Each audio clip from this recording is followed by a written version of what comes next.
지금 나오는 전세 상승은 상승도 아니다. 왜냐하면 지금은 역전세란 얘기가 나오던 시기에서 이제 막 네. 전환된 정도의 상황이거든요. 네. 근데 지금 언론에서 뭐 착공 물량이 줄어들었다. 이렇게 되면 공급은 계속 줄어든다. 뭐 건설사가 위험하다. 지금 이렇게 보여지는 것들이 앞으로 몇 년간 계속 발생할 수 있는 문제다라는 걸 보여주고 있는 거잖아요. 네. 그러면 이게 전세 가격 상승이 여러분들이 지금 겪고 있는 느낌보다는 더 크게 와닿을 거다.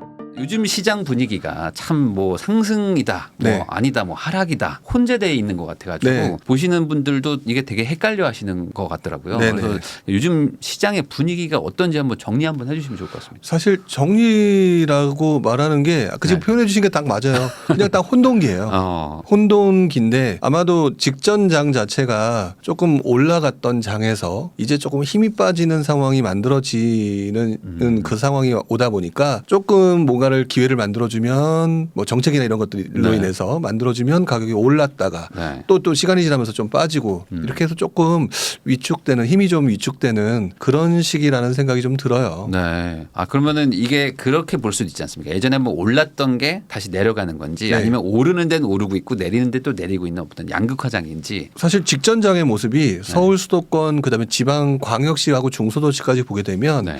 2020년, 2021년까지 거의 모든 곳이 다 올랐다라고 봐야 될 것 같거든요. 네네. 그러니까 서로 양극화되는 장이라기보다는 서로 동조화가 됐던 장인 것 같아요. 지난번에는. 네, 그 동조화됐던 장에서 지금 이제 분위기가 네. 전반적으로는 조금씩 힘이 좀 빠지는 건 맞는 것 같다.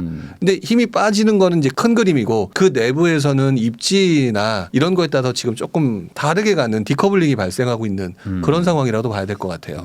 그러면 지금의 어떤 장을 뭐 이렇게 상승장이냐 하락장이냐 뭐 큰 틀에서 네. 나눈다면은 하락장이었었는데 네. 이게 지금 하락은 끝났다고 봐야 되는 건가요? 아니면 뭐 어떤 추가 하락이나 뭐 이런 것들이 좀 있을 수도 있다고 봐야 될까요? 저는 상승장이 우리 지난 몇 년간 얼마 정도 걸렸습니까라고 생각해 보면 네. 저는 바닥을 찍은 게 2012년, 13년이라고 보거든요. 네. 그때부터 2021년까지니까 네. 사실상 굉장히 긴 시간이었잖아요. 저는 하락장이 온다고 하더라도 그렇게까지는 아니겠지만 네. 단순히 몇 개월, 1년 이 정도 수준으로 가기는 좀 어렵다고 생각하고 네. 조금 더 간다고 봐요. 그러면 지금 약간은 조금 더 남아 있다. 네, 조금 더 분위기가 근데 이제 여러분이 좀 생각을 하셔야 될 게 지금 제가 뭐 표현 자체가 하락장이라고 얘기하지만 네. 이 하락장을 뭐 주식에서 폭락하듯이 또 작년에 우리 그 아파트 시장이 네, 그 막 빠진 금리 것처럼. 때문에 폭 빠졌던 것처럼 그런 시장으로 이해하고 접근하시면 안 된다는 말씀을 드리고 싶고요. 네. 여기서 말하는 하락장은 약간 조정보합인데 방향성을 약간 좀 아래로 향하고 있는 그 수준으로 몇 년간 이어질 수 있는 가능성은 좀 있어 보인다라고 보여져요. 그러면 이제 그 이제 듣는 분들 입장에서는 네. 이제 하락장이다 그러면 이제 집을 안 사야 되는 거냐? 네. 하락장이어도 오르는 건 있는 거냐? 뭐 이런 네. 거에 대해서 조금 궁금해하실 수도 있을 것 같은데 그러면 이런 보통 어떤 뭐 지지부진한 어떤 보합장 네. 이럴 때는 뭐 어떤 식의 뭐 이렇게 투자를 한다거나 뭐 이런 걸 해야 되나요? 그러니까 지지부진한 장이라고 하는 거는 머릿속에 아파트가 올라야 된다는 생각을 하기 때문에 가지고 있는 생각이거든요. 네. 근데 아파트가 올라서지 않아도 충분히 수익을 낼 수 있는 그런 투자 방법들이 있는데 요즘 여러분 많이 들어보셨을 거예요. 가장 제 대표적으로 요즘 나타나는 현상이 전세 가격. 네. 시장이 사실 상승이 더 이상 되기가 어렵다 이런 느낌을 들었을 때 시장에서 나타난 대표적 현상이 매매를 안 하는 그러니까 매수를 안 하는 집을 안 사고 전세로 간다. 네, 전세로 가는 현상이거든요. 근데 보시는 것처럼 신문 기사에서도 몇 번 나왔지만 2023년 1분기, 2분기, 3분기 연속해서 지금 착공 물량이 줄었거든요. 착공 물량이 줄었는데 4분기 역시 지금 그렇게 많이 착공이 될 거라고 보여지지 않는 상황이고 그러면 이게 앞으로 계속 줄어든다라고 봐야 되거든요. 네. 그러면 전세 수요는 늘고 그다음에 앞으로 늘어나는 공급 물량은 줄어드는 상황이 된다면 네. 전세 가격이 올라가는 거고 네. 그러면 전세 가격이 올라간다라고 하면은 좀 노골적으로 얘기해서 좀 죄송스럽긴 하지만 갭 투자 또 이런 쪽에 관심이 생겨나면서 사람들이 또 그쪽으로 투자 방법을 전환하는 네. 그런 방식들이 나타날 가능성이 좀 보여지고 있는 것 같아요. 그러니까 사실 지금은 이제 서울 뭐 기준으로 봐도 전세가율이 좀 낮은 편이긴 한데 네. 이제 그게 이제 과거에 어떤 뭐 하락장이 좀 지속될 때 보면은 이제 전세가 이제 스물스물 올라가면서 네. 붙게 되면 이제 그때 갑자기 또 뭐 투자 심리가 막 생기면서 그런 지역들은 또 가격이 막 오르고 막 그랬었는데 네. 그런 게 좀 다시 한번 되풀이될 수도 있을 것 같다. 그러니까 그렇게 봐야 될까요? 그렇죠. 부인나님께서 말씀해 주신 바로 그 시기보다 지금 장이 나쁘지가 않아요. 왜냐하면 네. 2008년, 2009년 이 당시에 서울에서 강남 같은 경우는 전세가 비율이요 40%가 안 됐거든요. 근데 지금은 대체적으로 다 서울이 50%대예요. 네. 그러면 그때보다 되게 지금이 전세가율이 높은 거거든요. 이제 자꾸 이제 전세가율이 70% 80%대만 생각을 하니까 자꾸 좀 안 좋은 것처럼 보여지시는데 제 눈에 보이기에는 예전보다 더 좋은 상황이거든요. 지금이 막 아주 심각하게 최악의 상황이라고 보기에는 예. 예전에는 더 심했다. 예전에는 그래서 전세갭 투자는 꿈도 못 꾸던 시절이었었는데 그리고 난 다음에 전세가율이 뭐 60% 올라가는 거 금방이었고 60%에서 70몇 %, 80몇 % 가는 것도 금방이었고 이제 시간이 올라가면서 올라가다 보니까 여러분들이 그때 갭 투자의 전성 시대가 벌어지게 됐던 것도 그런 전세가율 상승에서부터 출발을 했기 때문에 굉장히 이 부분에 대해서 지켜볼 필요가 있는 것 같다. 더더구나 지금 공급 물량이 이렇게 줄어든다라고 하는 게 노골적으로 나오고 정부가 공급을 늘리겠다라고 얘기를 하는 얘기가 나온다. 그러면 진짜 부족하다는 얘기거든요. 네. 그러면 전세가격 상승은 명약 관화하다 이렇게 봐야 될 것 같아요. 아, 그러면 사실 이제 전세가 상승한다는 것 자체는 뭐 무주택자분 입장에서는 뭐 네. 그것도 사실 부담이고 네. 그리고 이제 더 부담인 게 그렇게 해서 만약에 진짜 그 갭이 줄어들어서 사람들이 매수 심리가 좀 생기게 되면은 그러면 또 이제 내가 미래 집을 사야 되는데 그것도 또 올라갈 수도 있기 때문에 네. 이래저래 지금 전세 상승이 제일 좀 무주택자 입장에서는 조금 리스크 아니면 좀 약간 불안 요소일 거라고 볼 수 있는데 네. 지금 상황은 어쩔 수 없이 좀 약간 전세 상승이 좀 예상이 된다. 그러니까 지금 나오는 전세 상승은 상승도 아니다. 왜냐하면 지금은 역전세란 얘기가 나오던 시기에서 이제 막 네. 전환된 정도의 상황이거든요. 네. 근데 지금 언론에서 뭐 착공 물량이 줄어들었다. 이렇게 되면 공급은 계속 줄어든다. 뭐 건설사가 위험하다. 지금 이렇게 보여지는 것들이 앞으로 몇 년간 계속 발생할 수 있는 문제다라는 걸 보여주고 있는 거잖아요. 네. 그러면 이게 전세 가격 상승이 여러분들이 지금 겪고 있는 느낌보다는 더 크게 와닿을 거다. 그래서 무주택자 분들이 부동산 시장을 잘 모르시는 분들이 제일 많이 했던 행동, 지난 시장에서 네. 많이 했던 행동들을 보게 되면 대체적으로 집값이 안 오르는데 왜 집을 사? 네. 전세 살고 보지? 네. 라고 했다가 전세가 상승에 뜨거워하고 놀라서 결국에는 매매를 하게 되는 몇 년 후에 네. 그런 시장으로 움직였다라는 것들을 한번 생각해 볼 필요가 있는 것 같아요. 그러면은 지금 뭐 방금 말씀해 주신 것 중에 하나가 어쨌든 서울 뭐 특히 서울이 내년에 입주 부족하다, 입주 네. 물량이 좀 부족하다 이런 얘기도 있는데 최근에 뭐 서울시에서인가요? 뭐 25년, 26년까지로 보면은 또 괜찮다 뭐 이런 얘기들도 있는데 당장 뭐 한 2, 3년 정도 안에는 지금은 좀 체감하기 힘들지만 네. 뭐 입주 부족, 뭐 입주 물량 부족 이런 게 좀 체감될 거라고 보세요. 2, 3년 안쪽에서는 네, 확실하게. 저는 될 거라고 봐요. 왜냐하면 지금 뭐 서울시에서 뭐 아직은 뭐 괜찮다, 앞으로 네, 좀 괜찮다. 내년만 참으면 괜찮아요. 네, 약간 이런 거 괜찮다. 뭐 보도자료 받았어요. 네, 이렇게 얘기가 나온다라고 하는데 그거는 지금 있는 것만 가지고 얘기하는 건데 지금 여러분들이 생각을 못 하고 있는 게 하나가 있어요. 어떤 겁니까? 재개발했다는 이주 수요죠. 아, 그렇죠. 이주 수요도 또 이게 많아질 텐데 앞으로. 그러니까 제가 실제로 지금 이 부분에 대해서 얘기한 게 이번에 갑자기 제가 고민하다가 아 이렇게 발생하겠구나 이런 상황이 나타난 게 아니라 네. 재개발의 이주 수요 때문에 문제가 된 게 지난장에도 똑같았거든요. 그러니까 전세 가격 상승이라고 하는 부분이 많은 사람들이 흔히 말하는 아 착공 물량이 얼마고 지금 이제 앞으로 예정되는 물량이 얼마고 요것만 가지고 얘기를 하게 되는 경우가 많은데 그거는 이제 눈에 보이는 수치고 이 재개발의 이주 수요는 당장 안 보여요. 그렇기 때문에 이 재개발의 이주소가 발생을 하게 되면 너무나도 전세 가격 상승의 속도가 빨라지는 경우가 많아졌었던 게 지난번의 모습이었거든요. 근데 네. 이번에 여러분들 잘 알고 계시겠지만 서울 웬만한 곳 다 재개발 판이고 지금 뭐 관처 들어가고 네. 이주하는데 막 생겨나고 어떤 곳들 같은 경우는 지금 그렇잖아요. 한남 3구역 이번에 이주한다 그러니까 그 옆에 분위기가 달라지겠다라는 얘기하는 데도 있고 그러니까 지금 현재 이주 수요가 발생한 곳들까지도 지금 이런 상황이라고 한다면 앞으로 이런 것들이 계속 이어진다?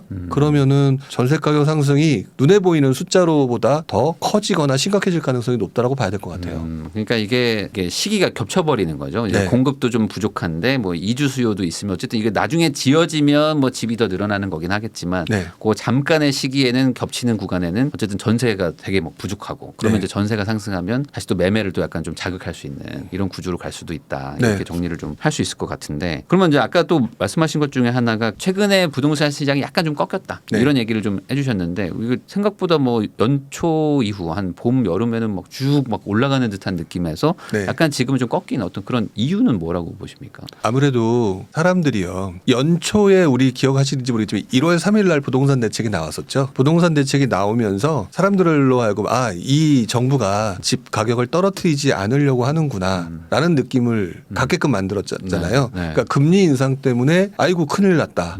근데 정부가 왠지 믿을 만하다라는 생각을 주니까 사람들이 이제 매수를 할 수 있는 신호가 됐고 그다음에 특례보금자리가 굉장히 또 영향을 미쳤죠. 그러면서 굉장히 이제 사람들로 하여금 매수할 수 있는 사람들을 들어오게 만들고 그게 이제 또 몇 개월 지나면서 따뜻해지는 분위기를 보니까 사람들이 또 추격 매수를 하고 이제 이런 부분이 있는 거잖아요. 문제는 그 이후에 지금 또다시 사람들이 볼 때 정부는 조금 규제를 하는 것 같고 다시 특례보금자리 뭐 뺀다고 그러고 네. 뭐 이런 상황들이 계속 만들어지니까 사람들의 심리가 또 위축되고 있는 상황이라고 봐야 될 것 같아요.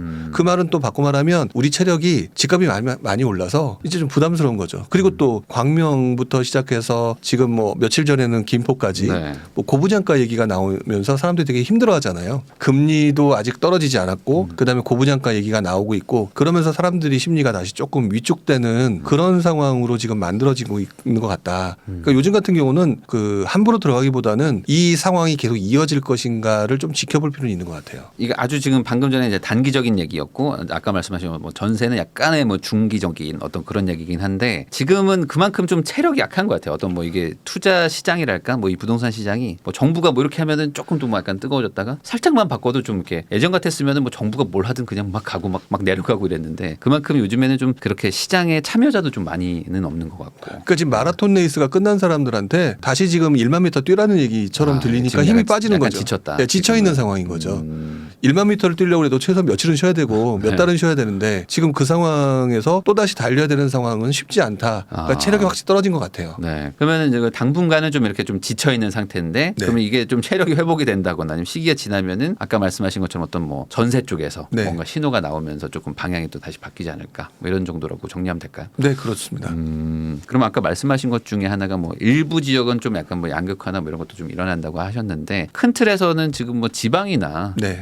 뭐 특히 뭐 지방 광역 대도시 쪽에서는 정말 별로 우리는 회복도 많이 안 했고 지금 상황 되게 안 좋다라고 말씀하시는 분들도 많아서 수도권과 좀 약간 좀 온도차도 있는 것 같은데 이건 좀 더 심화된다고 좀 봐야 될까요? 앞으로 이 분위기가. 당분간은 심화될 거라고 보여져요. 왜 그러냐면 지금 시장이 서울부터 시작해서 지방까지 모든 지역이 올랐던 직후에 외부 충격, 금리와 같은 외부 충격이 딱 오고 난 다음에 다시 조금 정부가 살려주려고 하는 그런 상황에 왔을 때 제일 먼저 움직임이 나타났던 곳이 입지가 좋은 곳이었거든요. 네. 결국 서울 위주로 움직였잖아요. 그러면 결국에는 사람들이 외곽에 있는 이제 지방 같은 경우 이제 소도시 같은 경우는 그러지 않아도 입지적인 측면에서 조금 떨어져 있는 상황에서 사람들이 지금 이렇게 입지가 나쁜 곳이 이렇게 되는구나라는 걸 봤단 말이죠. 본 상태에서는 쉽사리 들어가지는 못할 것 같아요. 근데 이게 옛날에 한 10년 전, 뭐 한 네. 11년 전, 12년 전 그때 보면은 이제 서울은 막 지지부진한데 네. 갑자기 막 지방이 막 뜨거워지면서 네. 지방에서 막 시세가 막 상승하고 뭐 이런 약간 좀 지금의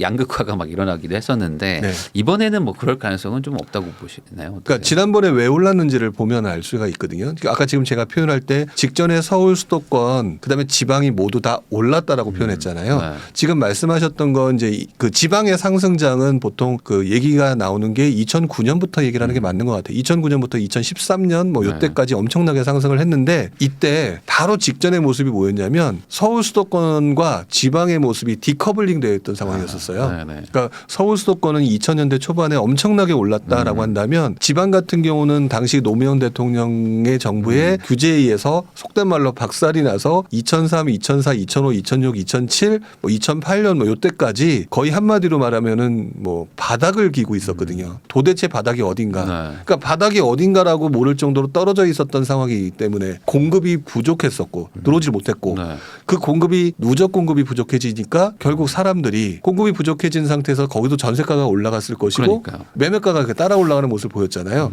근데 서울은 이미 엄청나게 올랐다가 이제 체력이 떨어지는 상황에서 그렇다면 차라리 지방으로 몰려가는 그런 투자자들도 만들어진 거거든요. 그러니까 결국에 이제 그때도 지방이 전세는 막 올라가고 네. 사람들이 이제 어쨌든 살긴 살아야 되니까. 네. 근데 이제 워낙 분위기가 안 좋으니까 매매가는 또 딱 고정돼서 뭐 딱 붙어 있으니까 네. 그때 이제 서울에 있는 분들이 막 지방에 뭘 사면서 그러니까 지방에 계신 분들과 네. 서울에 있는 분들이 동시에 이제 네. 움직였다고 네. 봐야겠죠. 그러면서 이제 가격이 막 올라갔던 거를 네. 경험을 하신 분들이라면 지금의 어떤 지금 서울도 약간 어찌 보면 좀 비슷한 분위기 아니겠습니까? 공급은 좀 부족하고 가격은 좀 떨어진 상태에서 전세가 올라오면서 네. 그런 분위기가 또 생길 수도 있다. 그러니까 그렇기 때문에 지금 말씀하신 부분으로 생각해 보게 되면 이게 시장이 좀 위축되는 상황에서 전세 가격이 상승한다라고 하는 부분은 또 다른 기회가 뭐 단기적으로는 함부로 말하기는 어렵지만 중기적으로는 분명히 우리가 그 유의해서 지켜봐야 되는 시장이다. 근데 또 이 시점에 아까 중소도시와 우리가 서울 쪽을 봤을 때 사람들이 뭔가 매매를 하려고 했을 때 제일 먼저 무엇을 사겠느냐는 걸 생각을 해봐야 되는 거거든요. 네. 실제로 보게 되면 서울 같은 경우는 이제 전세 가격이 낮았다가 점점 올라갈 때 예를 들면 화성에 살던 사람들이 집을 사는 건 평촌에 사고 뭐 이런 식으로 조금 더 좋은 그렇죠. 아무래도 곳으로 넘어오는 모습들이 보였거든요. 그러니까 가격이 올라가는 부분들까지 전세 가격 상승이 나중에 주택 가격의 상승을 생각해 보게 된다고 한다면 역시 입지 좋은 곳으로 사람들이 매수가 몰리면서 그쪽에 조금 포커스를 맞춰야 되는 그렇게 봐야 될 것 같아요. 아, 그러면은 뭐 최근 몇 년간은 뭐 서울 지방 할 거 없이 뭐 같이 다 올랐었지만 사실은 그게 조금 이색적인 거고 네. 보통은 서울이 올라가면 뭐 좀 지방이 좀 지지부진하고 그러니까 이게 좀 더 정상적인 거라고 본다면 지금 말씀하신 것처럼 앞으로 서울이 조금 뭐 전세가 상승이나 이런 것 때문에 좀 약간 상승 기류가 있다면 지방은 더 안 좋아지는 거 아닌가요? 더 안 좋아진다고 봐야 될까요? 근데 이제 더 안 좋아진다는 거는 초창기 모습일 거예요. 왜냐면 지금 공급도 적은 건 아니잖아요. 지방도 막 미분양도 있고 하니까. 근데 지금 현재 그 공급이 줄어들고 있는 부분을 생각해 보게 되면 전국적으로 다 줄어들고 있거든요. 그러면은 지금 말씀하신 그 지방 부분에 대해서 안 좋은 거는 당연히 입지적인 측면에서 사람들의 선호도, 관심도가 떨어지기 때문에 가격이 올라가기 어려울 것은 사실로 보여지는데 네. 이것도 시간이 길어지면 결국 서울의 흐름과 이런 것들이 맞물리면서 지방으로 번져가는 상황이 만들어질 가능성이 높고요. 네. 그리고 또 지방 자체는 전세가율 자체가 일단 높잖아요. 높죠. 높기 때문에 기회가 되면 누구라도 들어갈 수 있는 그런 상황인 거거든요. 여기에 대체적으로 지방이 이렇게 안 좋은 상태로 오래 가게 되면 정부도 지방주택을 활성화할 수 있는 대책을 만들어낼 가능성이 높다라고 봐야 돼요. 네. 예전에도 그랬던 것처럼. 그러니까 지방이 아까 올라갔던 2008년 이후의 모습도 2008년도에 지방주택 활성화 대책 네. 이게 나왔거든요. 네. 그런 것들이 같이 맞물리기 때문에 그런 것들을 보면서 지방은 들어가야 된다. 그러니까 약간 지방이 정부가 너무 안 좀- 좋다라고 네. 보지 마시고 그러니까 뭐 당장 뭐 들어갈 요인이 뭐 많지는 않지만 네. 어쨌든 정부가 무언가를 할 것이다. 할 수밖에 뭐 활성화 없어요. 같은 거를 그럴 때 한번 지방은 다시 한번 좀 어떤 갭 차이도 좀 적기 때문에 네. 투자의 어떤 수요가 좀 늘어날 수도 있다. 이렇게 좀 보면 되겠네요. 네네. 네, 그러면 이제 큰 틀에서 뭐 중장기적으로 이제는 실제 2020년도부터 막 인구도 막 줄고 있기 때문에 특별하게 우리나라 부동산 투자를 뭐 아주 뭐 열심히 할 필요는 없다. 뭐 네. 그리고 이제 앞으로 뭐 어차피 집값이 좀 많이 하락할 거다. 뭐 이런 얘기들도 꾸준히 하시는 분들도 있고 네. 그렇게 생각하시는 분들도 아마 시청을 많이 하실 텐데 우리나라의 어떤 중장기적인 부동산 투자 전망은 좀 어떻게 보십니까? 이게 참 뭐 한 10년, 15년. 결론부터 얘기하게 되면은 아마 받아들이실 때 되게 조심스럽게 받아들이셔야 될 것 같은데 네. 도대체 중장기가 몇 년을 의미하는 걸까? 아, 그럴 수 있죠. 일단 그게 제일 궁금해요. 한 6개월, 1년이라고 생각하실지도 몰라요. 예, 어떤 분은 그 정도 생각하시고 네, 어떤 네. 분은 한 2, 30년을 생각하시고 근데 여기서 중장기라고 하는 부분에 있어서 많은 분들이 얘기하는 인구의 감소는 시장에 분명히 영향을 미치겠죠. 저도 그래서 그때 시점에 부동산 가격이 떨어질 수 있지 않겠느냐? 저도 거기에 동의해요. 근데 여러분들이 그 보는 그 중장기가 그 만약에 길다면 저도 굉장히 오랜 시간이 좀 걸릴 거라고 보거든요. 그럼 그 이전까지는 충분히 기회가 된다라고 생각이 되는 거고 또 한편으로 부동산 시장이 끝난 게 아니라 투자를 해야 될 동네가 줄어드는 거일 뿐이겠죠.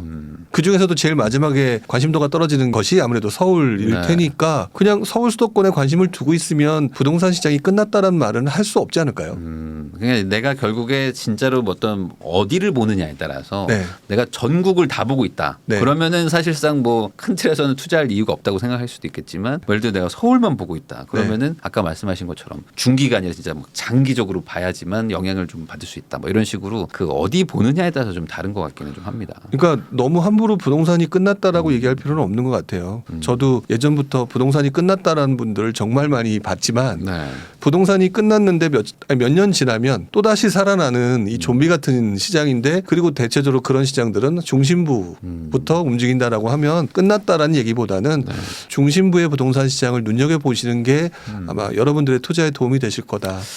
하긴 13년도, 14년도 그때만 하더라도 뭐 아니면 뭐 15년도까지만 하더라도 서울에 집 산다는 생각을 안 하는 분들이 훨씬 더 많았었는데. 제가 집 산다 그러면은요 주변에서 욕했어요. 네. 근데 그게 17년도 16, 17 가면서 갑자기 막 완전히 바뀌어버렸잖아요. 네네. 그래서 지금은 과연 그런 시절이 있었을까라고 상상도 안 되는 분들도 있을 것 같거든요. 그렇죠. 이게 고작 사실 4, 5년 만에 막 바뀌는 게 또 시장의 분위기니까 네네. 앞으로 또 2, 3년 뒤는 또 지금 우리가 왜 그랬었지라고 생각하실 수도 있는 거죠, 사실은. 네. 아, 그러면은 이제 이렇게 약간 중장기 얘기를 해봤는데 당장 그러면 내년 어쨌든 지금 연말이니까 네. 시간을 봤을 때는 어떤 좀 보합 정도로 좀 봐야 될까요? 어떤 네, 저는 구간이? 조정 보합이 제일 맞을 것 같아요. 뭐 올라도 조금 뭐 내려도 조금. 네, 왜 그러냐면 지금 시장 자체의 분위기는 조금 힘이 빠지고 있는 게 사실인데 그렇다고 정부가 무언가를 완벽하게 그래 집 사세요라고 뭔가를 만들어줄 정도의 분위기는 좀 아닌 것 같잖아요. 네. 내년 총선이 좀 뭐 있나요? 하여튼 그래서 조금 시장 분위기 자체는 그냥 보합 정도로 움직일 가능성이 좀 매우 높지 않을까. 그러면은 지금은 막 급하게 뭘 움직일 필요는 뭐 없다. 뭐 이렇게 좀 정리를 해볼 필요가 있을까요? 그렇죠. 투자하시는 분들 같은 경우는 이미 우리가 유행하던 투자의 흐름은 일단 좀 꺾인 거는 사실인 거고 그러면 이 투자 흐름에서 다른 시장의 흐름으로 넘어가려고 하는 과정이 조금 시간텀이 발생할 거라고 보여지거든요. 네. 이 상태에서 무리하게 들어가기에는 지금 아마 여러분 돌아다녀 보시면 아시겠지만 마땅하게 이렇게 눈에 보이는 건 없으실 것 같다는 생각이 들어요. 그러면 이제 아까 전세 얘기 잠깐 나왔는데 네. 역전세가 여전히 있는 상황에서 또 신규 계약은 또 전세가 올라가는 약간 이런 상황을 이게 잘 이해가 안 되시는 분들도 있을 것 같아가지고 지금 전세 시장은 뭐 어떤 건지 한번 설명해 주시면 좋을 것 같습니다. 실제로 역전세라고 여러분들이 아마 얘기를 들었던 시장이 아마 올해 한 4, 5월부터 네. 들었었을 건데 저는 개인적으로 언론에서 너무 호들갑을 떨었던 것일 뿐 사실 전세 시장에서 매물은 줄고 있었어요. 네. 전세 시장의 매물은 줄고 있었고 그리고 또 역전세란이라고 나타나는 현상들이 가장 대표적인 현상이 아무래도 급작스러운 공급 증가 뭐 이런 것들에 의해서 나타나는 경우가 상당히 많은데 그런 현상들은 항상 단기적으로 끝나는 경우가 많아요. 그러니까 역전세가 지금 굉장히 과도한 공포로 사람들한테 알려져서 그렇지 역전세란이라고 하는 부분은 그 공급의 과도한 공급 구묘가 단기적으로 일정 부분 시간이 지나면 뭐 길게 보면 6개월 정도 지나면 다시 원래 상태로 돌아오는 상황이 되는 경우가 거의 대부분이거든요. 네.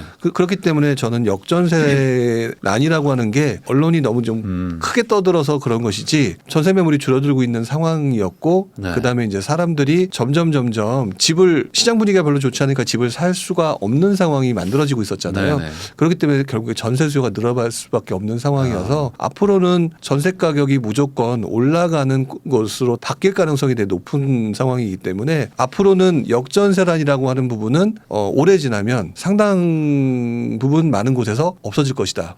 뭐 돌려주든 뭐 낮춰서 반전세를 가든 어쨌든 해결은 되고. 네. 그럼 그 뒤로는 사실 뭐 전세야 2년 단위로 막 계약을 하니까. 그렇죠. 이제부터는 이제 어떤 전세가 뭐 급락했다거나 이런 얘기를 듣기는 좀 쉽지 않을 수 있다. 네. 근데 이게 보면은 반포나 개포에 보면 뭐 3천 세대, 막 5천 세대 막 이렇게 대규모가 입주하면서 네. 실제로 연초만 해도 약간 전세가 막 훅 빠졌었었는데 지금은 또 신규 입주가 또 6천 세대가 막 또 들어오는데도 네. 전세가 막 오히려 올라가고 있어요. 그러니까 지금 그만큼 또 시장이 주춤주춤하고 있으니까 전세 수요가 늘어나고 있는 거잖아요. 네. 전세 수요가 늘어나고 있는 거고 지금 어떤 특정 지역만 가지고 얘기를 해서 그렇지 나머지 동네 그러니까 6천 세대가 예를 들어 강남이에요. 네. 근데 이제 가격이 떨어지거든요.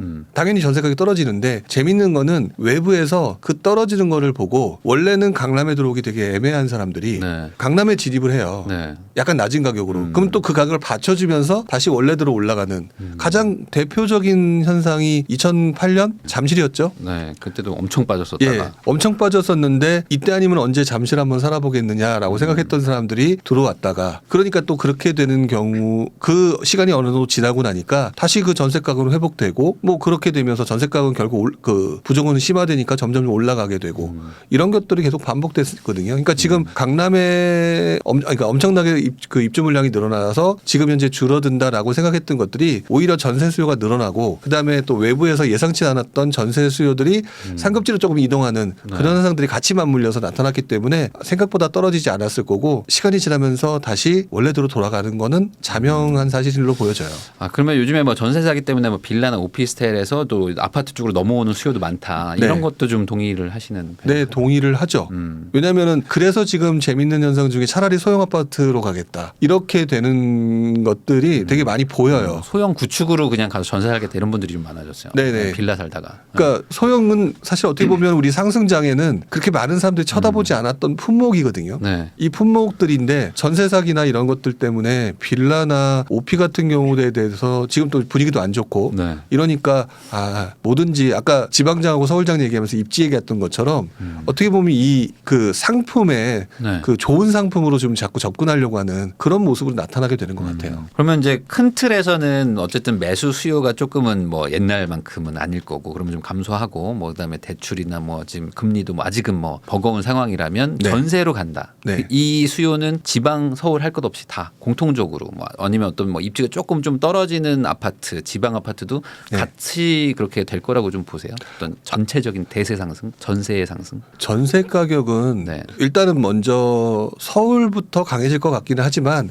점점 퍼져나갈 것 같아요. 아무래도 사람들이 전세를 살더라도 서울부터 살고 싶어하는 네. 약간 그런 부분이 있기 때문에 전세 가격 상승이 나타날 것이고 그러면서 점점 밀려나가는 사람들에 의해서 물론 지방도 지방 광역시부터 출발을 하겠죠. 네. 그렇게 해서 전반적인 전세 가격 상승이라는 게 나타날 가능성이 높고 실제로 우리가 알고 있는 이제 뭐 각종 지표에서 보여지는 입주 물량 이것들을 보게 되면 올해뿐만 아니라 내년 이렇게 해서 전국적으로 물량들이 줄어드는 거는 맞아요. 그렇기 때문에 전세 가격 상승이 전국적으로 나타나게 될 것으로 저는 예상하고 있어요. 결국에 지금 제가 전세를 살고 있는데 뭐 내년 뭐 중순이나 내년 말에 만기된다 이런 분들도 좀 많이 있거든요. 네.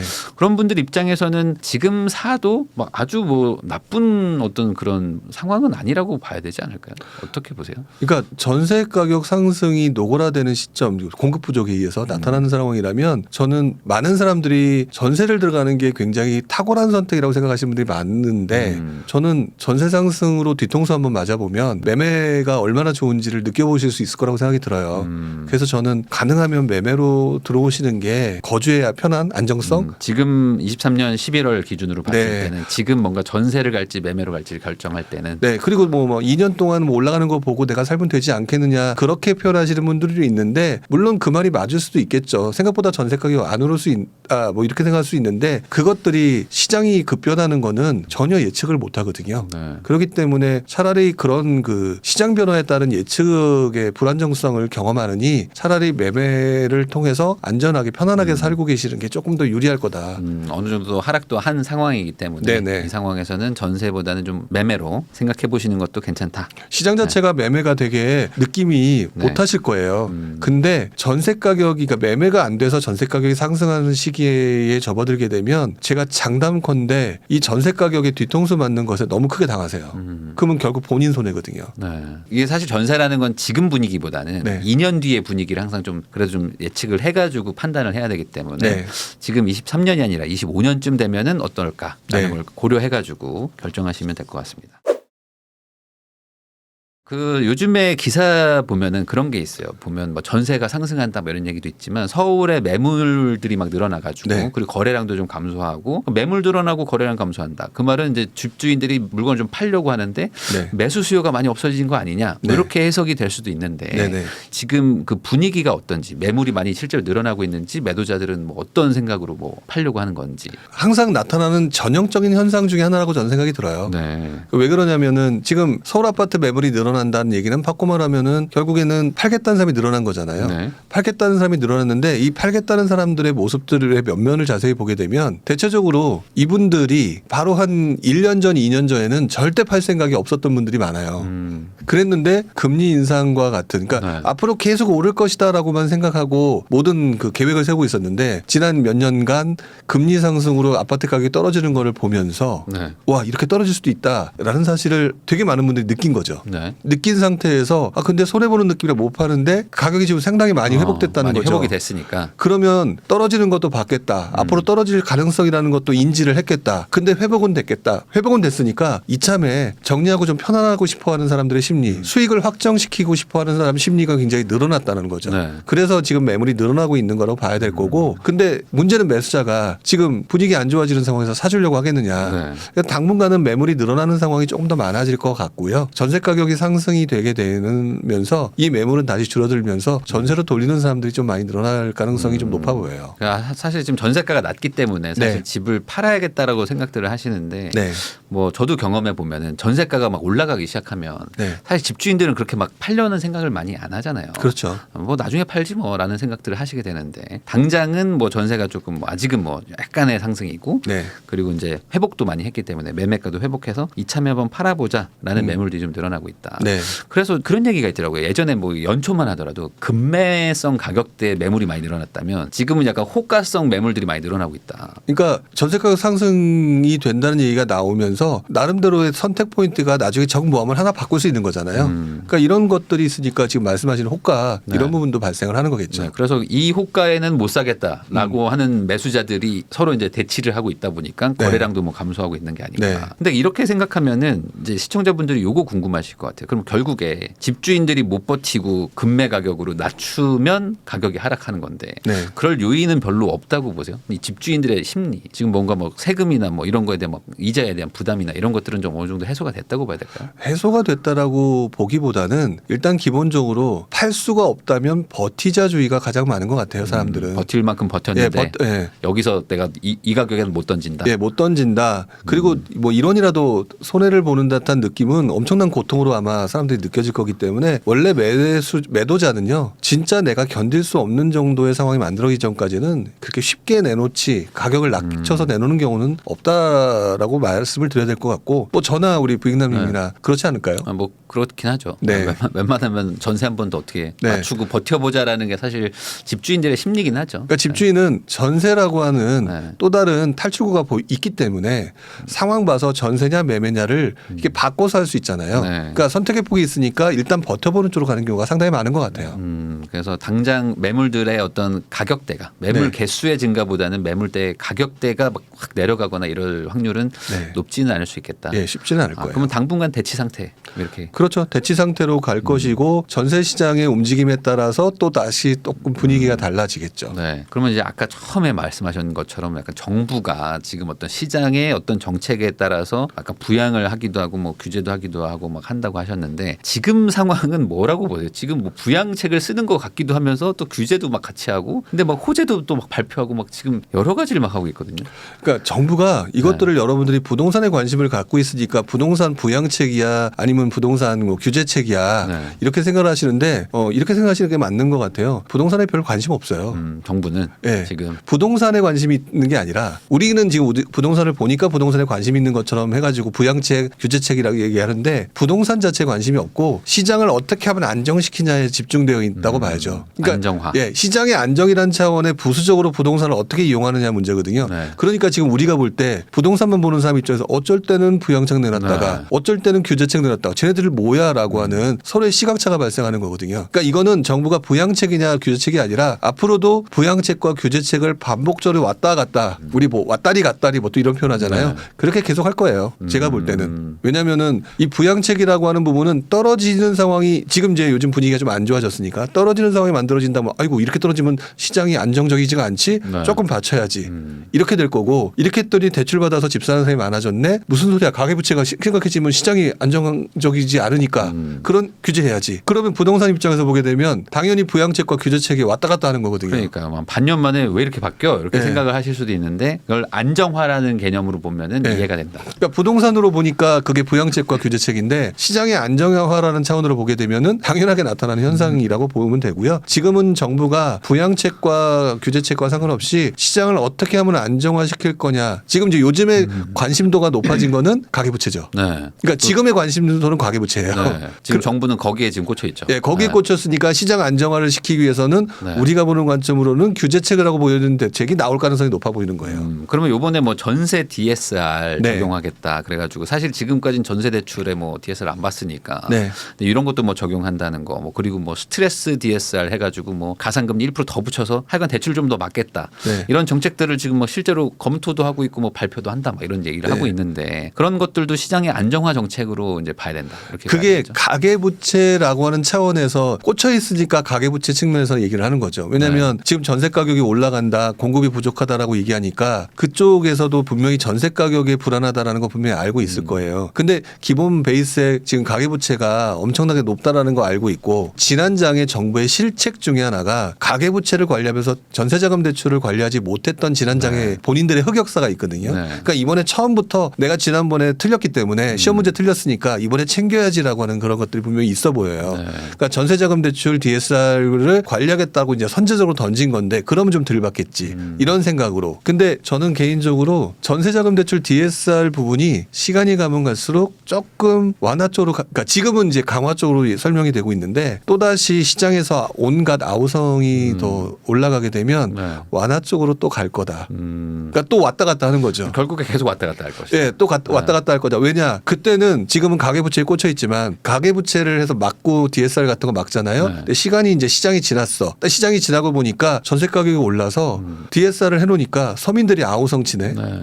그러면 시장이 안정을 해야 되는 서민들이 불안해진다라고 하면 이건 표가 깎아먹는 행동이 돼버리거든요. 네. 그러면 곧바로 다시 그러면 조금 뒤로 물러나 줄게 또는 완화해 줄게 분명히 이럴 가능성이 높다. 저는 그렇게 생각하는 입장이에요. 예전에도 계속 그랬거든요. 네. 근데 이게 참 보시는 분들 특히 이제 우리 채널은 이제 아무래도 뭐 재테크 관련돼서 관심도가 높으시다 보니까 네. 다 챙겨보잖아요. 네. 다 챙겨보면은 계속 이렇게 이랬다 저랬다 하는 것 같으니까 네. 그럴 거면 이런 걸 예측을 해가지고 좀 대출을 좀 조금만 풀든지 왜 많이 풀어놔가지고 또 올라가니까 또 깎고 왜 이러는 거냐 뭐 이런 생각을 하시는 것 같긴 해요. 다시 한번 말씀을 드리지만 그거는 우리가 부동산에 관심이 있으니까 부동산이라는 시각으로 바라봐서 그런데 네. 저쪽 시각은 다르다니까요. 그러니까 우선은 뭐 내려가니까 우선 맞고 네. 올라가니까 다시 또 맞고 네. 우선 이렇게 하면서 간다. 그렇게 하면서 시장이 안정적으로 가기를 원하는 그쪽 성향을 우리가 이해하면 이 시장이 돌아가는 메커니즘을 이해할 수 있으시게 될 것 같아요. 근데 이게 좀 너무 좀 단순하다라고 느껴지는 게 또 네. 신생아 대출은 또 풀거든요. 지금 네. 내년부터 본격적으로 지금 푸는데 이게 조건이 엄청나게 막 이자가 막 1%대 막 2% 초반도 막 빌려주니까 네네. 그럼 또 대출 받아가지고 집 사라는 것처럼 또 들린단 말이죠. 그렇죠. 그럼 이거는 영향이 얼마나 클 거라고 보십니까? 신생아 특례. 근데 저는 반대로 이제 정부의 입장에서는 이제 몇 가지 꽁수를 쓴 거라고 저는 생각이 드는데 뭐 인구가 줄어든다라고 얘기하는 상황에서 우리 젊은 분들 그럼 결혼도 못하고 뭐하도 못하고 그러니까 네. 지금 우리는 어떻게 하는 거냐라는 이제 일종의 젊은 서민의 반란인 거거든요. 네.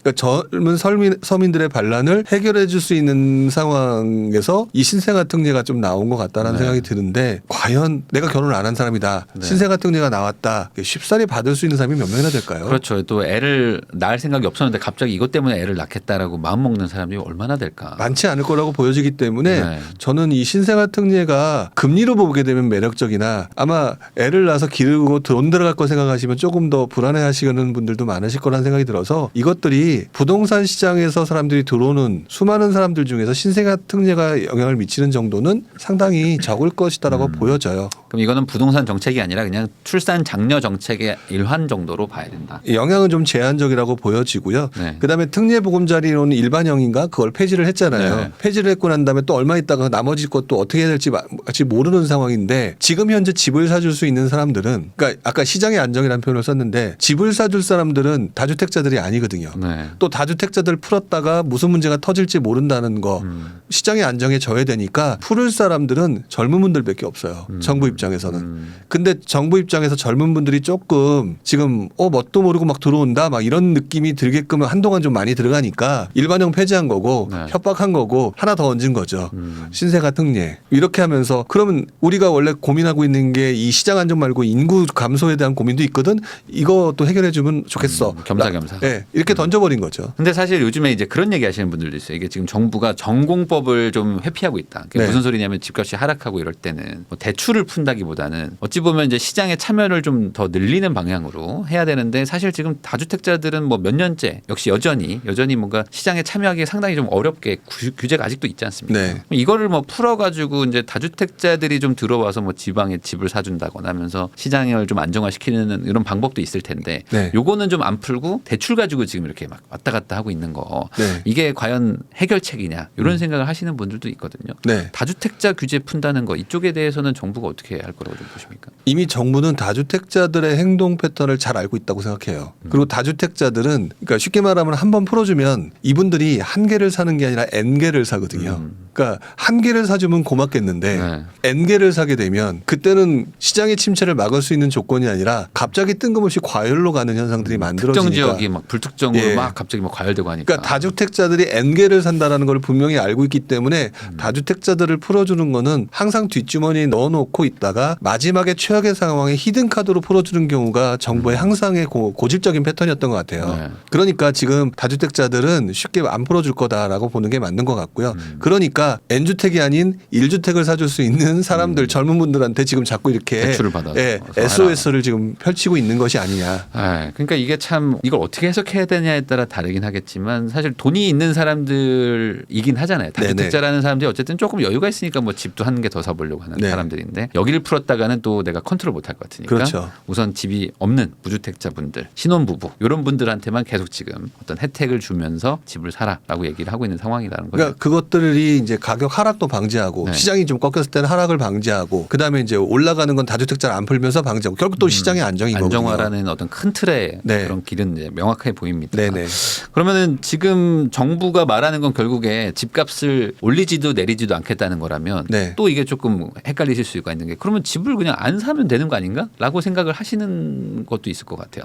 집을 안 사면 뭐 나는 전세 들어가면 되고 뭐 하면 되는데 항상 반대적인 부분의 행동에는 대가가 치러지기 마련이잖아요. 네. 그게 이제 아까 그 집을 안 사게 되면 전세 가격 상승, 다들 집을 안 사는 순간 전세가 올라가니까. 예, 전세 가격 상승으로 나타날 것이고 또 집을 안 사게 되면 그러지 않아도 요즘 분위기 좋지 않은 건설사들 다 무너질 것이고 네. 그러면서 또 이제 도미노처럼 또 다른 것들이 발생을 하겠죠. 그러니까 정부는 어떤 한 특정 집단의 그 입장을 대변할 수가 없고 네. 그냥 전반적으로 제발 좀 가만히만 있어줘. 시장 크게 흔들리지 않게만 만들어줬으면 좋겠어. 이것들로 가게 되는 것 같아요.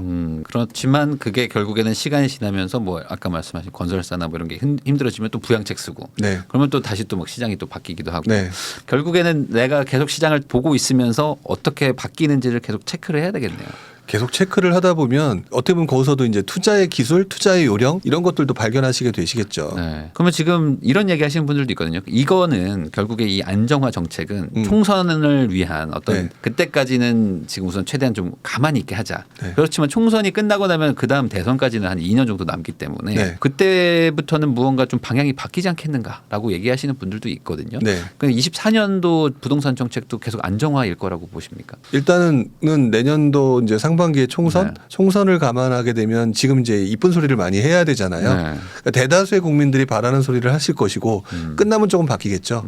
어차피 왔다 갔다 할 거라고 보여지기 때문에 네. 내년 하반기에는 오히려 시장의 상황에 따라 좀 달라지긴 하겠지만 원래 진행했던 정책보다는 조금 바뀌게 될 가능성이 좀 매우 높게 보여져요. 그럼 좀 규제가 강해지라고 보십니까? 아니면 그래도 조금 뭐 경기 부양이나 이런 거에 좀 초점을 맞출 거라고? 현재로서는 규제 쪽으로 보는 게 맞는 것 같고요. 근데 시장은 계속 바뀌잖아요. 네. 근데 만약에 뭐 전세 가격 상승이 심각해진다라든지 뭐 이런 또 다른 이제 요인들이 만들어지게 되면은 자연스럽게 그 뭐 규제 완화든 강화든 뎁스 있게 네. 그쪽으로 방향을 틀게 될 가능성이 높겠죠.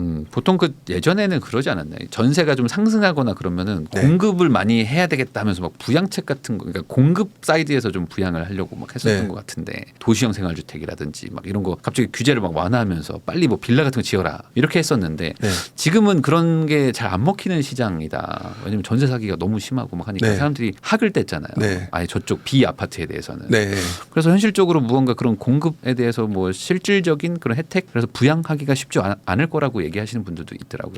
쉽지 않을 거라고 생각하시는 거는 저는 오산이라고 생각해요. 오히려. 왜냐하면 사람들은요 잊어버려요. 그렇죠. 전세 사기 다 끝나면 또. 네. 그동안의 사람들은 잊어버리고 있기 때문에 저는 정부가 그거를 분명히 이용해서 자연스럽게 이 빌라와 같은 비주택 시장의 문을 지금은 요만큼 열었거든요. 근데 이만큼 열었던 거를 이렇게 하면서 시간을 두고 계속 강하게 열 거다. 네. 여러분들이 지금 경험하고 있는 것 중에서 빌라와 이번에 나왔던 대책, 네. 공급 대책 중에서 보면은 뭐 빌라라든지 오피스텔이라든지 뭐 공시지가 얼마 이하의 네. 주택을 살게 되면은 아파트를 1억 6천이었나? 예, 청약을 할 수 있게 해준다. 이게 아무런 느낌이 없었을 거예요. 네. 이게 지금 아무런 느낌이 없는데 시간이 지나면서 이 시장을 넓혀주고 이 시장에 기회를 만들어주게 되면 이게 갑자기 보이기 시작할걸요. 이러면서 점점 사람들로 하여금 빌라를 관심을 보이게 만드는 지금 빌라 문제가 결국 전세 사기와 관련된 문제이기 때문에 이것들을 해결해 줄 수 있는 방법으로 뭔가를 만들어내겠죠. 계속. 네. 이렇게 되면은 나중에 전세 가격 올라가게 되면 빌라의 관심도가 높아질 수밖에 없고 오피스텔도 마찬가지고 이렇게 되면서 자연스럽게 빌라도 오피스텔도 관심도가 높았다가 줄어들었다 계속 이게 반복돼 왔던 거기 때문에 저는 빌라 사기 문제 때문에 발생된 이 문제가 지금 저희 내부 그 투자자들 사이에서 이미 말이 돌고 있어요. 그거 알고 계신지는 모르겠지만 이렇게 많이 떨어졌다면 오히려 기회가 아닐까? 네. 맞아요. 이거 다주택을 풀어주면 빌라나 오피스텔 사겠다는 분들도 좀 있어요. 네, 그 이유가 이렇게 떨어진 적이 없다. 더더구나 빌라 사태, 빌라왕 그 문제 때문에 이렇게 떨어졌다. 그러면 나중에 전세 가격이 올라가고 사람들의 심리가 완화됐을 때 싸게 사놓은 물건을 비싸게 팔거나 또는 전세를 줄 수 있지 않느냐. 네. 뭐 이런 생각을 하면서 지금 얘기를 하는 분들이 있는 걸 보면 지금 빌라 시장이나 이런 것들이 지금 기준으로 세상을 보면 안 될 것 같아요. 하긴 또 그렇죠. 이게 빌라라는 거가 지금 뭐 속상한 얘기지만 네. 지금 전세 사기가 터지고 하는 분들은 뭐 21년, 22년에 전세를 살던 분들이 이제 막 터지고 있는 거지만 네. 새로 지금 전세를 들어가는 분들은 상당히 싼 전세로 이제 또 들어가시고 네. 또 보증보험 이런 것도 또 막 다 챙겨서 들어가시기 때문에 그렇죠. 이 전세 사기 문제도 사실 시간이 지나면 해결이 될 문제긴 하죠. 네. 그러면 다시 다 까먹고 다시 또 전세 살고 뭐 이렇게 될 것 같기도 합니다. 네. 그러면 결국에 지금 집을 사기도 애매하고 안 사기도 애매한 어떤 약간 이런 좀 지지부진한 장이 좀 아무래도 좀 당분간 갈 수도 있을 것 같은데 네. 이거랑은 상관없이 사실 집값 수준이 너무 높다라고 네. 생각해서 되게 뭐 소위 말하는 직장인 분들 입장에선 서울에 내 집 마련 이건 안 될 것 같은데라고 생각하시는 분들도 많잖아요. 네. 가격대가 좀 접근 가능해질 것 같다라고 봐야 될까요? 어떤 그런 예전에도 힘들긴 했지만 이게 좀 네. 개선의 여지가 좀 있을 것 같으세요? 아니면 여전히 앞으로 미래에도 계속 집값은 계속 이런 소득 대비 높은 수준을 유지할 거라고 보세요? 일단 정부가 어떻게 행동을 하느냐에 따라서 달라질 것 같기는 한데 과거 사례를 보게 되면은요. 예를 들어서 제가 처음 투자할 때에 서울의 아파트가 보통 한 1억, 그러니까 24평 기준으로 1억대 초반이었었거든요. 네. 그리고 시간이 지나면서 그게 지금 뭐 거의 뭐 한 7, 8억 뭐 이렇게 되는 상황이 왔잖아요. 네. 계속 장기 우상향이기 때문에 가격 자체가 떨어질 가능성은 저는 없다고 봐요. 뭐 약간의 부침은 있겠지만. 예, 인플레이션 때문에. 네. 근데 우리가 이것들을 살 수 있는 방법은 크게 두 가지인 것 같아요. 아주 쉽게 생각하게 되면. 첫 번째가 전세 가격이 올라서 우리 흔히 말하는 갭이 붙는다거나 또는 규제 완화를 해서 대출을 굉장히 다양한 조금 비용을 적게 할 수 있는 방법을 받는다거나 결국 여러분들은 가격이 떨어질 거를 기대하면서 입을 벌리고 기다리기보다는 가격은 떨어지기가 어려우니까 차라리 지금 말씀드린 전세 가격의 움직임이라든지 정부의 규제 특히 이제 대출과 관련된 네. 이거에 대한 정책 변화에 따라서 내가 그래도 그 시점에서 가장 싸게 살 수 있는 상황이 만들어질 때 그때는 무조건 사야 된다고 생각이 들어요. 그리고 네. 그런 식으로 바뀌어 왔기 때문에 개선될 상황 우리가 볼 때 이제 사기 좋은 상황으로 바뀌는 상황은 계속 만들어질 거다. 예전 생각을 해보면 예전에 제가 2000년대 초반 그러니까 초반에 대출을 받을 때는요. 3년 5년 만기 일시상환밖에 없었어요. 네. 근데 시간이 지나면서 10년짜리 원리금 원금 균등이 나오기 시작했잖아요. 네. 그게 그 만기 일시상환 때문에 이 너무 가계부채의 문제가 되니까 이걸 분할해서 납부할 수 있는 10년으로 만들어준 거고요. 네. 이게 지나서 지금 50년짜리가 네. 나오고 있잖아요. 네. 결국 여러분들이 대출을 해서 뭔가 자꾸 조금이라도 싸게 살 수 있는 방법을 만들어주는 쪽으로 가거든요. 다만 이제 지금 시기가 좀 애매해서 그런 건데 가격은 떨어지지 않을 수 있으나 여러분들이 집을 그나마 쉽게 진입할 수 있는 그런 어떤 개선될 사항들은 전세 가격이나 대출 규제 완화 뭐 이런 것들로 계속 만들어질 테니까 그때는 무조건 들어가야 된다라고 말씀드리고 싶어요. 그러면 부룡님이 생각하시기에 집 사기 좋은 시기 가장 뭐 최적의 시기랄까? 뭐 이거는 뭐 대략 뭐 언제 정도 뭐 이건 뭐 맞출 수는 없겠지만 당장인지 아니면 그래도 한 3, 4개월 뒤 뭐 5, 6개월 뒤에 봐야 될지 한 어느 정도가 좀 집 사기 좋은 시기일까요? 그러니까 최근으로 국한시켜서 얘기를 해야 된다면 저는 지금은 아닌 것 같아요. 아, 지금 당장은? 네, 지금 당장은 왜냐하면 지금 전세 가격 상승 얘기를 오늘 굉장히 많이 했는데 네. 이게 확실하게 만들어지고 있는지를 지켜봐야 돼야지 그다음 이제 행동을 어떻게 할지를 계산할 수 아직은 있잖아요. 너무 초기 단계다. 그러니까 그렇게 따지게 되면은 아마 올 하반기 지나는 내년 초 이후부터는 그 상황을 좀 봐야 될 것 같다고 말씀을 드리고요. 현재 상황을 말고 그냥 전반적인 어떤 큰 그림으로 집 사기 가장 좋은 시기는 안타깝게도 침체기예요. 근데 침체기 때 여러분들 절대 집 안 살려고 들거든요. 그렇죠. 뭐 올해 초만 해도 네. 사실 엄청나게 분위기 안 좋았을 텐데 안 샀죠. 안 샀잖아요. 사실 못 샀죠. 네. 그러니까 분위기가. 결국 이제 심리적으로 이게 위축되기 때문에 그런 건데 그냥 그건 생각해 주셨으면 좋겠어요. 가장 집 사기 좋은 시기는 확실히 침체기 때 제일 싸게 살 수 있더라. 주인들도 좀 이렇게 쿨하게 네. 약간 깎아주고 네. 좀 로얄층도 나오고 로얄동도 나오고. 그렇죠. 네. 이게 사실 좀 상승기가 되면은 내 마음에 드는 거 사기가 참 어렵잖아요. 네네. 네, 막 1층밖에 없고. 네. 언제였지? 21년도였나? 그때 막 20년도인가 막 엄청 올라갈 때는 네네. 매물들이 아파트에 다 1층밖에 없더라고요. 1층, 2층만 나오고 그래서 한 4, 5층들도 거의 안 나오고 막 그랬었던 기억이 납니다.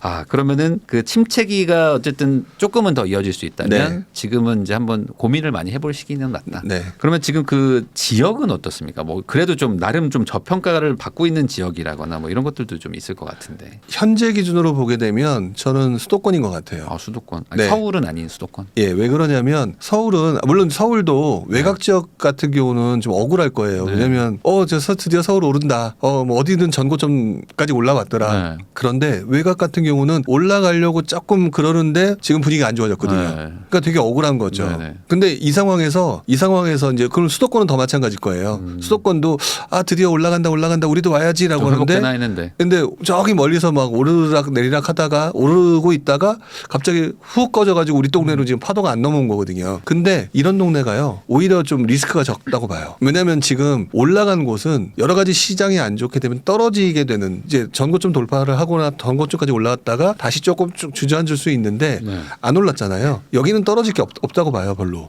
그러면 지금 지금 저평가라는 표현하고는 좀 맞지 않을 수 있을지 모르겠어도 떨어져도 떨어지지 않고 올라가게 되면 그동안 반영되지 못했던 부분이 즉시 반영돼서 올라갈 수 있을 만한 곳이기 때문에 오히려 지금 수도권 같이 이제 보통 네. 이제 우리가 B급지라고 표현하는 거죠. 서울 외곽 지역이나 수도권에서도 괜찮은 지역들 같은 경우가 지금 저평가 상태라고 보여지고요. 전세 가격이 올라가면 네. 신기하게도 이쪽이 많이 올라가요. 왜 그런가요? 왜냐하면 중심지는 네. 이미 전세 갭이 벌어져 있잖아요. 네네. 전세 가격도 근데 높아요. 그러니까 쉽게 절대 가격이 높으니까. 절대 가격이 높으니까 쉽게 못 넘어오거든요. 그러면 사람들이 썩어도 준치라고 다음 단계를 가게 되는데 그 다음 단계에 집중되는 곳이 바로 이런 곳이라는 거죠.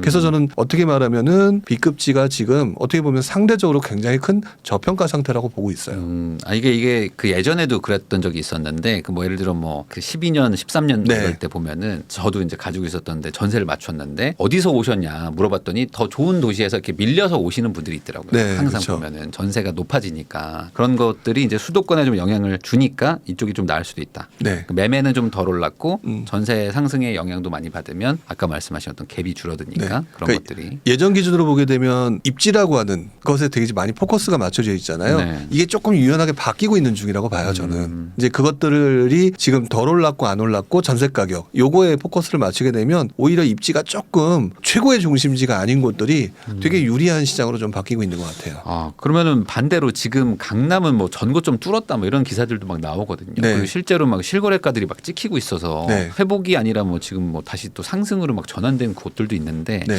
이런 데들을 차라리 사는 게 낫겠다. 네. 왜냐면 다른 데들은 안 오르는데 결국에 이런 데만 올라가는구나 해서 네. 여기에 지금 들어가시려고 하는 분들도 있는데 이런 분들은 어떻게 저는 받을까요? 말리고 싶어요. 아, 지금은 아니다. 네, 저는 왜 말리고 싶으냐라고 얘기를 하면 이런 말을 들을 때 되게 기분 나빠하시는 분이 있을 수 있을 거라고 생각이 들어요. 근데 일단 지금 현재의 모습은 강남은 안드로메다다. 너무 많이 갔다. 네. 네. 즉 그들만의 리그라고 저는 생각을 해요. 네, 네. 지금 들어가시려고 하시는 분들이 아마도 내가 돈을 충분했다면 이미 사시고도 남을 상황이었을 거라고 생각하거든요. 근데 그렇지 않은 분들이 들어간다. 이거는 나름대로 받을 수 있는 최대 한도를 가지고 들어간다는 얘기인데 저는 지금 현재 이것들을 보는 분들 그리고 지금 그쪽에서 거래가 되는 것들은 이미 그쪽 우리가 알고 있는 정상적인 일반적인 그 수요층하고는 좀 다르다고 보여지거든요. 네. 그렇기 때문에 그들의 움직임의 전고점을 걔네는 상방이 없어요.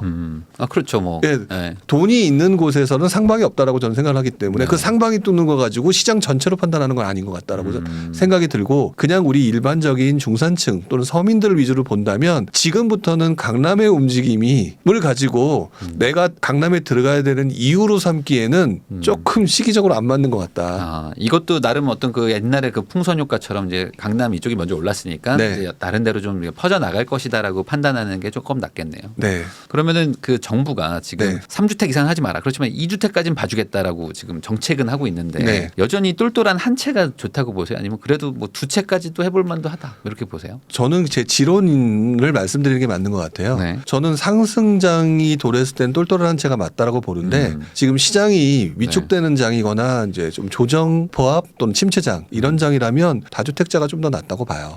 그러면 이제 규제를 하진 않는 두 채 정도까지는. 네. 또는 상황에 따라서 더 늘릴 수도 있다. 근데 이제 뭐 취득세나 뭐 이런 것들이 여전히 있지 않습니까? 그 이제 지금 당장 집을 사라는 얘기가 지금은 아니라 아니고. 네, 지금은 당장은 아니겠지만 이제 방향성이 전세 가격이 올라가게 되면 서민들의 아우성이 나올 가능성이 높고 그러면은 이것들을 풀어주는 방법은 전세 대출을 늘려주는데 아까 DSR 때문에 그렇게 하기 쉽지 않은 상황이 만들어질 거거든요.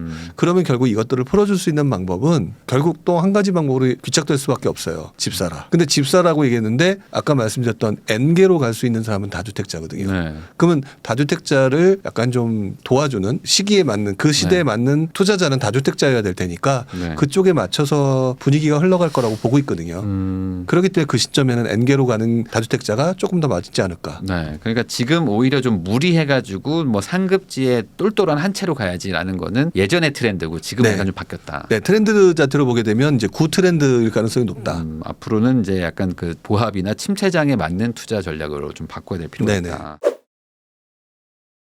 그러면 요즘 같은 분위기에서 뭐 어떤 뭐 부동산 지표나 뭐 통계 같은 거 뭘 좀 중점적으로 좀 봐야 될까요? 뭐 한동안은 뭐 미분양 주택수 가지고 막 얘기가 많았었는데 네네. 요즘엔 조금 좀 조용해진 것 같아서. 그렇죠. 제일 중요한 거는 여러분들이 가장 기본적으로 가격을 볼 때 있어서 수요와 공급이잖아요. 지금은 그 건설사들의 어떤 문제라든지 여러분들이 이제 수요가 위축되어 있는 상황이기 때문에 가장 중요한 통계는 공급이에요. 이 공급 부분을 좀 집중적으로 보셔야 될 것 같고요. 네. 왜냐하면은 단순히 공급이 아니라 누적 공급량이라는 걸 되게 중요시 여기거든요. 공급량이 누적되어 계속해서 줄어드는 기간이 늘어나면 늘어날수록 상승의 기운이 엄청나게 세진다라고 보는 입장이기 때문에 공급 규모의 감소 추세, 그러니까 누적 공급량 네. 감소 부분을 보는 게 가장 좋을 것 같고요. 지금 현재 시기에서는. 네. 그리고 여러분들이 봐야 될 것 중에 하나가 전세가율. 이제 전세가격에 관련된 그 통계는 전세가율이겠죠. 네. 이 전세가율에 따라서 사람들이 아직도 전세로 갈지 또는 이럴 바엔 내가 차라리 집을 사겠다라고 하는 매수로 갈지를 볼 수가 있거든요. 그러니까 저는 이 두 개가 가장 기본적인 통계라고 봐야 될 것 같고요. 그 나머지 뭐 거래량이라든지 이런 것들은 조금 더 큰 흐름 속에서 그 어떤 시점의 그 전환 신호 이런 걸 보는 쪽으로 봐야 되니까 공급하고 전세가율을 지금은 조금 더 중점적으로 보고 가는 게 맞다라고 저는 생각을 해요. 하긴 예전에 저도 생각해 보면은 그 전세가 만약에 뭐 4억인데 뭐 매매가가 5억이다 그러면은 매매 생각이 없던 분들도 네. 이럴 거면 그냥 집을 살까? 뭐 이런 생각을 하실 때가 있더라고요. 근데 맞아요. 똑같은 5억짜리인데 전세가 2억이면 5억짜리 집을 2억에 내가 빌려서 쓸 수 있으니까 살 이유가 없다라고 생각하시는 그러니까 심리적인 좀 차이도 많이 생기는 것 같아요. 그것들에 따라서 진짜 가격이 매수 수요로 확 전환되기 때문에 그 포인트 잡기가 되게 어렵거든요. 근데 네. 예전 같은 경우는 2000년대 초반 이때는요 전세가율이 60%라고 얘기를 했어요. 네. 그 50에서 60% 정도 되면 매수 수요로 전환된다. 네. 근데 얼마 전에 2010년대 후반 그 10년대 네. 초 요때 보게 되면 60%가 돼도 전환이 안 되는 거예요. 이게 왜 이러지? 저 그랬던 경우 있었거든요. 네. 그게 전세 대출 때문이었어요. 대출을 이미 받은 상태라서. 네, 대출 때문에 대출을 또 해줄 수 있으니까 전세가율이 계속 올라갈 때까지 계속 이어지는 거죠. 네. 그래서 전세가율은 계속 바뀌는 것 같은데 앞으로는 뭐 DSR 때문에 어떻게 될지는 잘 모르겠어요. 근데 중요한 거는 이 전세가율에 심리적인 마지노선이 분명히 존재할 것이고 확 넘어가면은 진짜 매수수로 넘어가는 상황이 만들어진다는 거를 여러분들이 직접 경험해 보신다면 이게 얼마나 중요한 통계라는지 알 수 있으실 거라고 생각이 들어요. 그러면은 지금 이제 다주택자들은 아직 여전히 뭐 어떤 뭐 규제나 뭐 이런 것들도 있는데 네. 그 실제로 뭐 매물들도 좀 늘어나고 있다는 얘기도 하는 걸 보면은 지금 다주택자인 입장에서는 팔 수 있을 땐 좀 파는 게 낫다. 뭐 이렇게 보시나요? 아니면 뭐 그냥 유지 뭐 어떻게 보세요? 다주택자들 같은 경우는 별로 지금 정책이 좋지는 않잖아요. 네. 그러면은 저는 지금 가지고 있는 물건 중에서 우리가 흔히 말하는 입지가 나쁜 것 이런 것들은 빨리 정리하는 게 좋죠. 근데 그런 게 잘 안 팔리니까. 그렇죠. 그래가지고 참 문제이신 것 같아요. 그게 문제이지만 뭐 지금 현재 그거를 갖다 안 팔면 큰일 날 상황이다라고 하면 그걸 어떻게든 팔아야 되는 입장이니까 싸게라도 해야 되겠죠. 네. 뭐 그렇지 않은 입장이라면 저는 보유하는 것도 문제는 없다라고 봐요. 시장은 계속해서 또 다주택자를 향해서 또 바뀌는 상황이 만들어질 테니까. 근데 지금 현재 제일 힘들어하시는 분들은 그 안 팔리는 것 때문에 고생하시는 분이고 네. 그것 때문에 역전세는 맞고 이러신 거잖아요. 그러려면은 좀 심한 표현이지만 잘라내야죠. 뭐 그냥 금매로라도. 네, 잘라내야죠. 정리하고 조금 현금 흐름이나 이런 것들을 좀 개선을 시킨 다음에 네. 뭐 가지고 갈 것들만 좀 가져가자. 근데 이제 아무래도 이제 팔려고 하시면은 네. 뭐 내가 이 가격에는 못 팔겠는데 이런 마음이 들지만 네. 그럼에도 불구하고 좀 잘라낼 건 잘라내야 된다. 그때 잘라내봐야 효율적인 투자와 효율적으로 이것들을 버리는 그것들을 직접 또 경험하는 거거든요. 네. 그 경험을 해보신 분과 그걸 경험하지 않으신 분의 투자의 방법과 패턴의 차이는 어마어마하게 달라져요.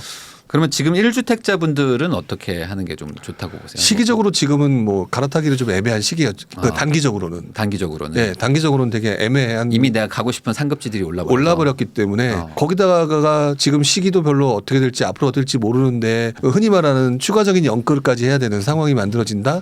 이것들은 기다리는 것도 투자자라고 생각하고 조금 기다리는 게 맞는 것 같아요. 그러면 뭔가 조금 대출이라든지 뭐 네. 어떤 규제라든지 뭐 이런 것들이 좀 변화해서 네. 내가 좀 살만해지는 어떤 여건이 좀 좋아질 때까지는 좀 뭐 답답하더라 좀 기다려라. 왜냐하면 그렇죠. 요즘에 지금 1주택이신 분들이 되게 좀 뭐랄까 속상해하시는 게 네. 예전에 갭이 좀 연초만 해도 확 좀 붙었었는데 이게 좀 확 벌어져 버리니까 네네. 우리 집은 안 오르고 저기만 오르니까 좀 화나신 분들이 좀 있더라고요. 그러니까 그렇기 때문에 지금 제일 좋은 방법은 말씀하신 것처럼 위쪽에 있는 동네 가격이 떨어져 가지고 네. 갭이 붙었을 때 네. 조금만 보태서 넘어가면은 내 돈 별로 적게 들어가니까 좋은 거잖아요. 그 방법을 택하든지 아니면은 뭐 경매같이 윗동네 가격을 더 싸게 사든지 이런 식으로 방법은 다양하긴 해요. 네. 근데 가만히 있으면서 시기만 찾게 되면 쉽게 못 찾으실 가능성이 높죠. 네. 제일 중요한 거는 갭이 붙을 때가 아마 갈아타기가 가장 좋은 거라고 저는 생각이 드니까 지금 상황에서는 조금만 더 기다리시는 게 맞는 것 같다라고 말씀드리고 싶죠. 결국에 1주택자가 갈아타기 좋은 시절은 내가 가고 싶은 상급지들이 좀 조정을 좀 받았을 때 네. 그때 조금 무리해서라도 들어가는 게 네. 크게 봤을 땐 더 나을 수 있다. 그렇죠. 그럼에도 불구하고 분명히 조정받았을 때 겁나서 안 들어가셨을 거다. 네. 이거를 한번 경험을 하신 상태에서 이번에 또 한번 복귀를 해보시는 게 좋겠죠. 네. 그럼에도 불구하고 들어가는 게 지나고 보니까 훨씬 더 나은 거였구나. 그러면 다음번 투자, 다다음번 투자에도 남들은 계속 그거에서 쫄아서 못할 때 네. 나는 쉽게 넘어갈 수 있을 거거든요. 그러면 지금 그 미분양 주택수 네. 이거에 대해서는 뭐 지금은 조금 뭐 고민을 할 필요는 없을까요? 네, 저는 지금 미분양 주택수 보는 시기는 아니라고 봐요. 왜냐하면 지금 미분양 주택수가 아마도 그 늘어났다 줄었다가 잦은 반복이 되는 시기일 거고요. 네. 미분양 주택이 올라갔으면은 큰일 났다라고 떨어지면 회복된다라고 이렇게 단기적인 거에 휩쓸리면 안 된다고 보여지거든요. 지금 현재 미분양 주택수가 상당히 낮은 상황에 속하고 있고 이것들이 시장 전체에 엄청난 영향을 미치는 상황까지 올라가기 전까지는 그다지 크게 시장을 보기는 왜냐하면 오를 수도 있고 떨어질 수 있는 상황이 계속 반복적으로 나타날 거기 때문에 추세로 전체적인 규모가 엄청나게 올랐다 또는 엄청나게 떨어졌다 이것만 보시는 게 지금은 맞는 것 같아요. 그러면은 제가 이걸 왜 여쭤봤냐면 이제 미분양 많은 지역에 분양권을 좀 사겠다 하시는 네. 분들도 좀 있거든요. 네네. 왜냐하면 분양권 사서 한 2, 3년 뒤에 입주니까 네. 이 힘든 시절 다 지나고 입주하면 좀 낫지 않을까? 네. 이런 생각들도 하시는데 또 투자 오래 하셨으니까 네네. 미분양 많은 지역의 분양권 투자 어떻게 보십니까? 제일 어려운 투자거든요. 제일 어렵다. 네. 어. 저 몇 번 당했던 투자 방법인데요.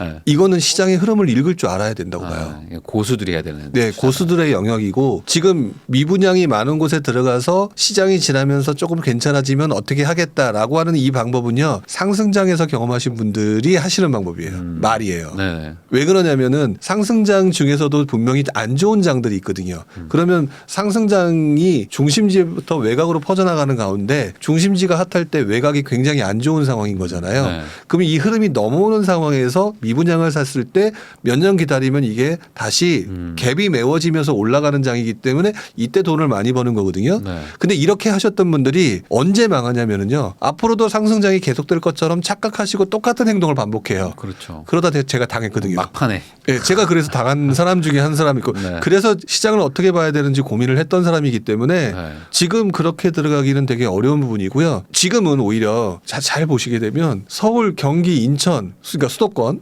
그다음에 지방 광역시, 지방까지 다 한번 훑었던 장이에요. 한 번은 다 훑었지. 다 한 번 훑었던 장이거든요. 네네. 그러면서 체력이 빠진 장이라고요. 네. 아까 지금 말씀하신 내용은 중심부터 시작해가지고 외곽으로 번져나가는 장이었고 지금은 다 한 바퀴 돌고 난 다음에 이제 약간 좀 멍한 장이 돼버린 거거든요. 네. 지금은 이 상승장에서 옆으로 퍼져나가는 흐름과 이게 지금 한 바퀴 다 회오리를 몰아치고 난 다음에 잠시 멈춰 있는 장에서는 더 이상 움직임이 나타나려면 중심지가 다시 강해져야 돼요. 네. 그러기에는 아직은 좀 힘이 좀 부족하니까. 예, 힘이 부족하고 중심지가 올라갈 수 있는 상황이 아직은 아니거든요. 그러니까 그렇게 하다가 굉장히 장기 투자로 묶이시게 된다. 그러니까 이게 분양권을 투자한다는 것 자체가 지금은 되게 조심해야 되는. 특히 미분양이 많은 곳 중에서 입지 좋으니까 들어가겠다. 네. 가장 대표적인 게 대구라고 표현을 할 수 있을 것 같은데 대구가 나쁘다가 아니라 네. 직전에 엄청난 얼마나 불꽃을 태웠느냐가 중요한 거거든요. 불꽃을 태웠는데 그리고 난 다음에 거기는 이제 입주 물량이 많잖아요. 결국 입주 물량이 많은 것들이 해소되는 과정이 시간이 걸리게 되는 경우가 많아서 그렇게 투자하시면 상승장 후반부나 조정장 후반부 이후의 조정장은 상당히 낭패를 보실 수 있다는 거를 꼭 기억해 주셨으면 좋겠다. 저 10년 동안 묶인 거 있었어요. 10년 묶인 거. 네. 그러니까 이게 분양권이 사실 단기 투자 정도로 접근을 했다가 네. 어느 순간 초장기 투자가 되는. 네, 그런 상황이 만들어지거든요. 그러니까 이 분양권은 좀 조심해서 너무 그 섣불리 가볍게는 접근하지 않으셨으면 좋겠다는 말씀을 해주신 것 같습니다.